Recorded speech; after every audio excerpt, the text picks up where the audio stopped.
All right. Sorry about that, guys. I don't know what the technical difficulty was. I think it was just Craig's bad technology juju or whatever. But hey, I'm going to blame it on him this morning. I really had nothing to do with it, but whatever. It's true, but I don't know. There was some weird thing on my screen. Anyway, thanks for coming to our live. And Craig needs to like pep it up this morning. I don't know. I'm all like here and he's all like there. I don't know what's going on. Yeah, I don't know what I'm gonna do about that. I need to fire it up. He does need to turn it up a little bit. All right. Well, thank you for tuning in to this great show, this debacle that we call the Nicole and Craig Show.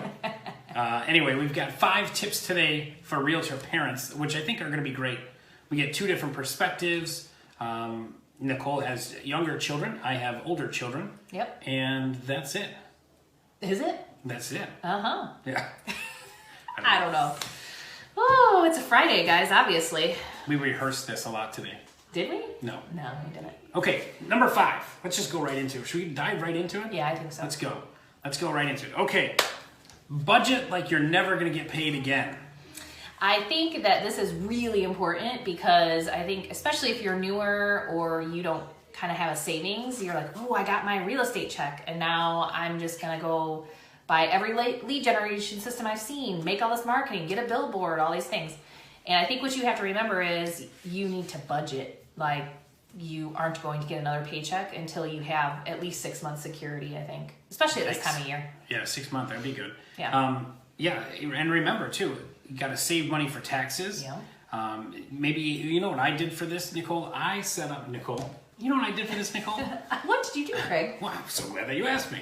I set up a separate bank account where I would put money for taxes. So I might put 20% of every commission check I got into a separate bank account, and then I put some more into a retirement account and things like that, where I basically made it easy to save for the future and stuff like that. Yeah, and I think sometimes you can actually just automatically split that. I know I have Chase, and it will do automatic pulls from each account so that you aren't tempted to be like, well, I'll just save that next week. Yeah. Because as your own business owner, you have to remember that you are the one saving for your own retirement too, and I think people forget that. Definitely. Yeah. Definitely. Okay. Hi, everybody. Everybody's saying good morning. All right. Number 4. Ask for help. What do you mean by ask for help? I mean, ask for help. No, I don't know. Certain things you could do, like for me, for instance, I don't have a lot of time to, with my kids' schedule and my schedule and stuff like that. I can't have time to clean the house the way I would like it. Yeah. So I hired a company to clean my house for me. I think for me, a lot of it is groceries and extra errands, right? So a lot of times, I use Instacart or Shipt to watch Craig go down super low on his chair to get groceries shipped to the house. And you would be amazed, A, how much money you save because you're not just buying junk off the shelf, and B, how much time it saves. I could order groceries now and they can be delivered when I get home tonight, and I can just make dinner. So it's really, really cool. Oh, that's a good idea. I didn't even think about that. I use Prime, Amazon Prime Now or whatever. They're not a sponsor, but I use them. But they deliver directly to my car in the parking lot of the office. I'll set the delivery time from 4 to 6, and then whenever my food gets there, then I go home. So it's that's kind of a good idea. That's asking for help. I like it. Yeah, for sure. All right, that's good. Any more help asking question tips?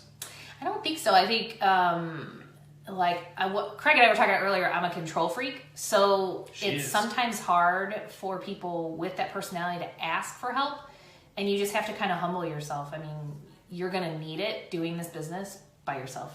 And let's say if you're newer and don't have the budget maybe to hire people for help and stuff like that, you might have friends or family that would be willing to help out and things like that. Mother-in-law. Yeah, if you need help with like Nicole will help. She'll go pick up dry cleaning for you, drop it off at your house and stuff like that. Nope. Nicole will detail your car for you if you give her a call. She will.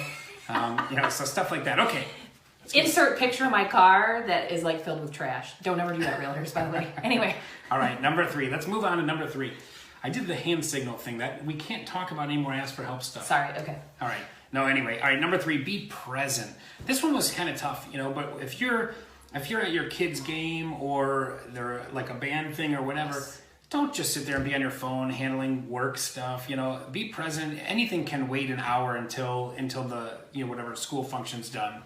Yeah, I think it's one of those things that sometimes it's not about quantity, but it's quality. So your kid's going to know whether you're present and actually paying attention to them versus you're present and on your phone, because that's not going to count as any time for them.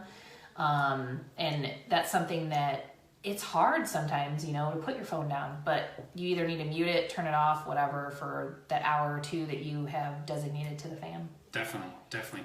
Yeah, I remember there was nothing worse than like if you were a kid, you're Little League, you're getting ready to go up to bat and you look back and your parents, well, actually I grew up, there were no cell phones, but they're talking to the other parents in the stands and not paying attention to you. Yeah. Or if my dad was like doing a crossword puzzle while I'm getting ready to bat or something like that. But anyway, yeah. So anyway, I guess be present. I think that's a good tip. Plus, then you can give full attention to whatever that phone call is that you put off when you're done. Yeah. Okay.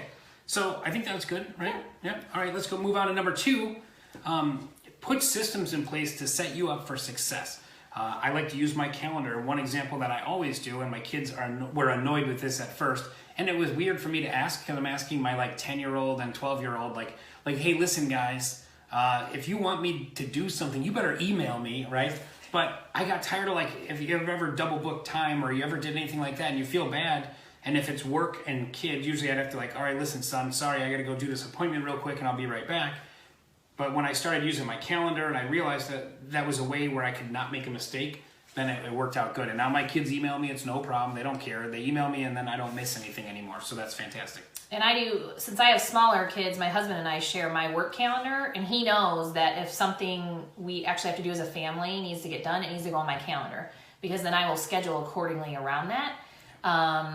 Because with the littles, they have play dates and all kinds of other field trips and everything else. And if it doesn't get put in the calendar, it's not even on my radar. So if you train yourself that way, almost like a time blocking system, that's really helpful in managing your stress, where you don't feel that huge disappointment like you're disappointing your family because you missed yet another family function, Yeah, that's a good point. Yep. So Nicole said if you use your Google Calendar, you will not be stressed out ever again. So it's good tip. That's not true. But hey, it's good. It's helpful.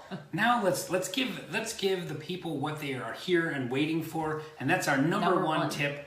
Number one tip with being a realtor parent, I would say, is have a babysitter or a nanny or daycare. Have one of those options figured out, even if you don't need it. Kids are in school, but have a couple babysitters lined up in case you have to do something, just to be on the safe side.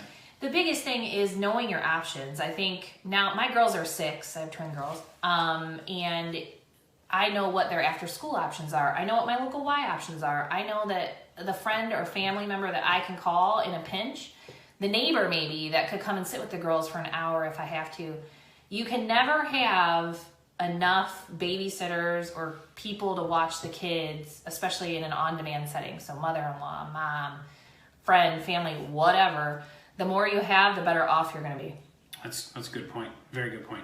I just throw my kids in the closet with a bag of hot dogs. I'm like, hey, when you're hungry, eat the hot dogs. There you go. He does not.